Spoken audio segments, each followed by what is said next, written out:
Good morning. Good morning. I feel like every fight week there's a new look for you. You know, this time we're going with the long flowing lion-esque hair. Talk to us about this style that you're rocking with this week. I just let it grow, man. I go. I mean, I don't even know if the hair will stay till the fight, so we'll see. Look, obviously last time out, not your night. Um, do you think that's something where you just learned, okay, Sean O'Malley was on a different level that night, or do you look at that fight and go, man, I just messed up a lot of stuff and that was my fault, not his? I mean, the fact that he won the belt the fight before, I'm pretty sure his confidence and his mental game went through the roof, right? I mean, when you win the belt, you're probably at your best, and I mean, he fought a great fight. He stayed outside. He landed good punches. I mean, I was, I feel like I fought too flat-footed, and that wasn't part of the game plan. I kind of like just sit down and was trying to like, block and counter. And with a guy like that, sometimes you gotta meet him in the middle and punch with him instead of like punching after him. And I mean, I gotta learn from it, and I'm hungry, and I wanna make that run right. I think when people look at that fight, they might be a little bit surprised that you're fighting before he is. I know that you're a guy who likes to stay active, but was it important to you to get back in here and sort of get back on the winning momentum? For me, it was like that fresh feeling of on a high level fight that I was. Like I won't be on a higher fight like that until I fight for the belt again. The magnitude of the fight, the week leading up to the media, the obligations, and the fight itself. I mean, look the arena, look how many people were in there. And I feel like if I would have waited, initially I want to fight in MSG because I just because I like New York, and I was thinking myself, wait until New York might, you know, give me some rust because I took a full month off after the last fight. I just let my mind go and pretty much let what happened go and reset. And I started training and I started feeling good quick. I healed up quick. I didn't have anything broken or nothing in my body, so I was just like back to work. And when they called me for this fight, I was like, sounds about right. Last one on that fight. I mean, obviously, there's a viral clip of the knee that he landed. How bad did that hurt you, if at all? If just to make a comparison, the punch in the fifth round that landed perfectly in my eye, it wasn't an eye poke, but felt like one, hurt me a million times more. Like I was fully blind. I was like, fuck. It was a perfect punch. Props on him, but the knee really. I mean, the knee was kind of like shocked me. I was like, fuck. I got hurt. I got clipped with something big, and I knew it was the knee. And but I wasn't like my legs were there. I was just like, fuck. That really hurt. Like in terms of like a hit, but like I would say my brain and my legs were there. I was just like, don't do that again. It was pretty much, it was almost the same knee I hit Font with when I fought Font. So I was like, it wasn't like a super big knee in terms of like a flying knee with power. It was just perfect pop. And I was like, fuck, I did that before. It was a good one. So let's move on to this Saturday night, right? You've got Figueiredo. You know, this is his attempt to break into the top five at bantamweight. He said that his style's evolved. He can either be super aggressive on the feet and blitz you, or he can come in and take you down and try and grapple you. His style's evolving. When you look at him and you look at how he's fought in the last couple, what are you expecting him to come with on Saturday? I mean, from his last two fights, based on 35ers, he's been pretty much only wrestling. Like, he's just been changing levels and going for a takedown. I don't know if he feels the size difference. I don't know if he's just that good in the ground, but I know for a fact I'm good in the ground. So if we go to the ground, I'll be just fine.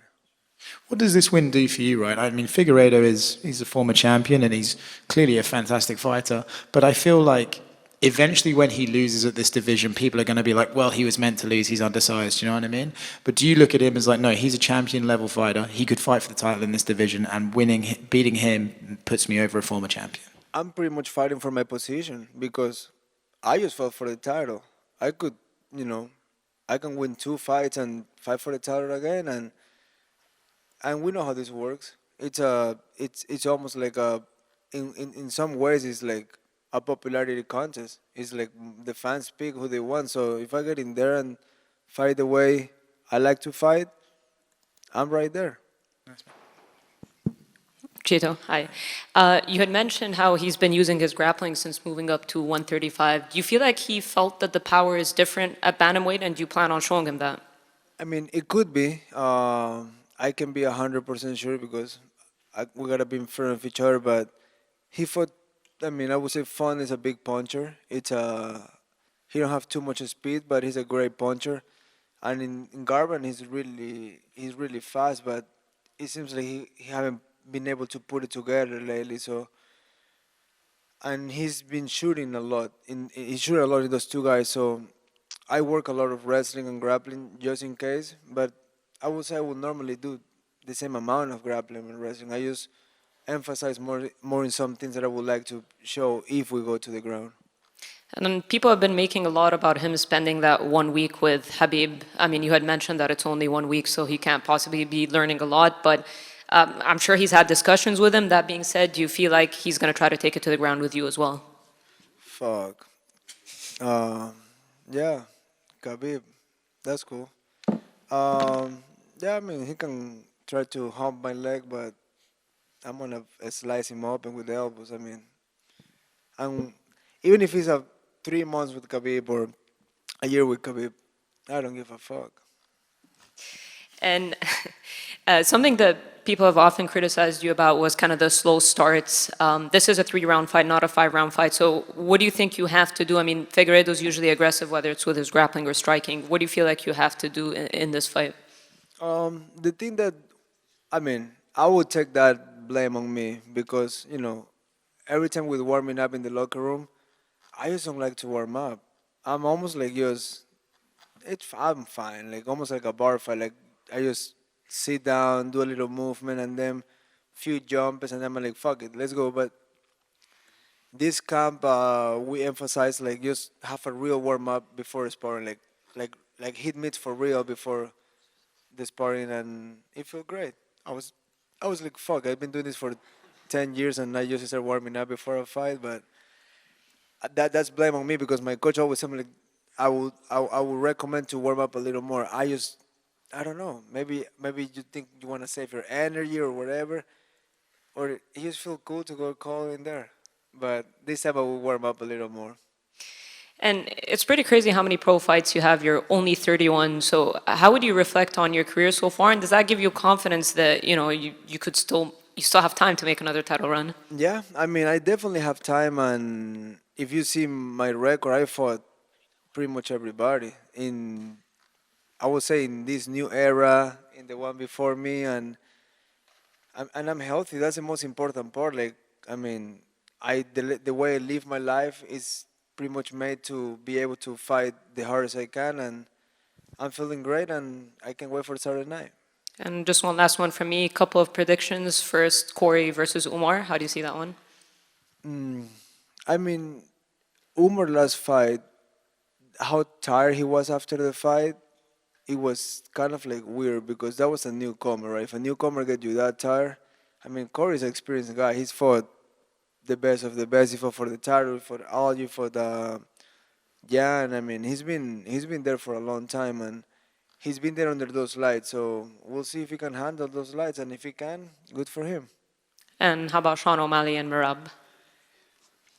That's an interesting fight because a lot of people think. I mean, people get confused because O'Malley's a funny guy. They think he's not training, but he is just as professional as most of us. And people think he just can throw one punch, and he's a great fighter. The thing with that, I would be more worried about Merab's chin because he's been dropped by everybody. And I mean, if you get dropped by Cejudo, good lord, fuck.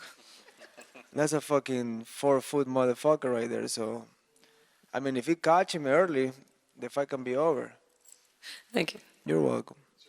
Hey Chito, how you doing? What's up, bro?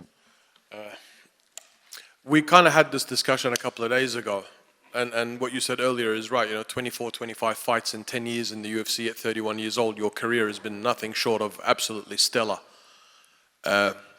never lost by knockout.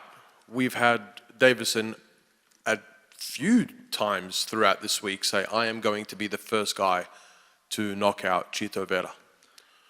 How do you respond to that? That probably means he's gonna fucking shoot and smell my crotch in the first second of the fight. So we know how this works. Fighters say something and do something else. But I mean, if you wanna try it, we can give it a try. I mean, I have never take proud in those things because I don't wanna like, just talk about it and put it out in the universe. I just, work hard and make the best I can. But yeah, I mean, he can give it a try.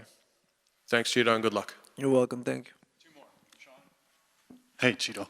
I just had a question. Have you ran into Corey Sandhagen this week at all? I know there was like some back and forth between you guys after he made a YouTube video kind of breaking down your fight with Sean O'Malley, and you kind of said, hey man, stop trying to be an influencer and just be a fighter. Like, have you guys ran into each other at all? I saw him a few times. I mean, he don't say anything. I have never say anything about him, not because I don't want to say, it's because I don't give a fuck about it. But yeah, like when he break down things, I'm like, dude, just go back to the gym. But we run into each other a few times, and he don't say anything. So if you don't say anything, I just keep walking. And then I had a question about the Sean O'Malley with like the hair and the braids. You said it kind of felt like he was a fish out of water when you were trying to grab onto him. If you were to go and get your hair braided, what would be the difference if you got it done by somebody in the hotel as opposed to like somebody outside of the hotel? Is that something that fighters can like get away with? They can put more grease in their hair? I mean, even if you don't want to grease, like if you go to a regular salon, like I go to this place by my house, it's called Linda's. They use a shitload of gel, and when you train, that thing's just become a mess. It gets in your eye, but you become really, really greasy. And what I know about him is like he don't use a UFC lady that comes normally. He uses his own person. I think he's his wife, friend, or whatever. I don't really know, but I know he does his hair with his own person. So, and I rewatched the fight a few days ago, just to watch clips on me and see what I can do better on this fight. And he said one time that I didn't get close to him. How I will say that? And I get close to him a lot. I grabbed his head a lot of time, and he was just getting away. And even on the press conference, there was a video, I believe, from MMA fighting that his face was shiny. How after 5 rounds like that, you still shiny? I mean, I don't know. Did he did it on purpose or not? I can tell you that. But was he slippery? He was very slippery. Just one more quick one if I can. What was it like to hang out with Jason Ellis and Tony Hawk? It was crazy, yeah. Watching Tony skate live is amazing, and I watch him my whole life skate, but watching him live on the big ramp is pretty sick. So we get to skate a little bit. We did a podcast, and I guess we're cool now. One last one right here. Go ahead, sir. Chito here. And I just have one question. You fought Shoei earlier, veterans and the new generation, such as Sonja Dot was just 26 years old.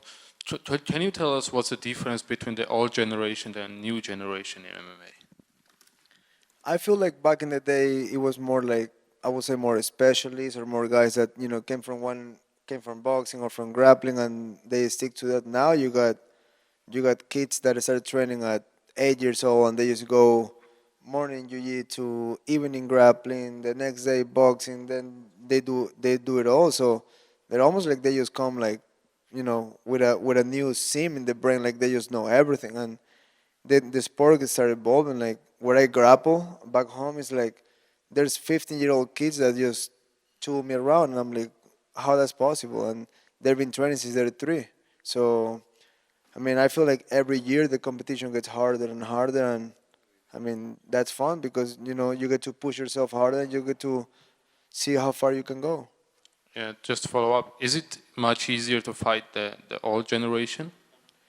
I mean, fighting is, you got to get in there in order to realize what can be easier or harder. But, I mean, experience is a lot too. Sometimes you can be really technical, but someone just have a good head in their shoulders and they will kick your ass anyway. So it's just depending how your mind is and where you are there.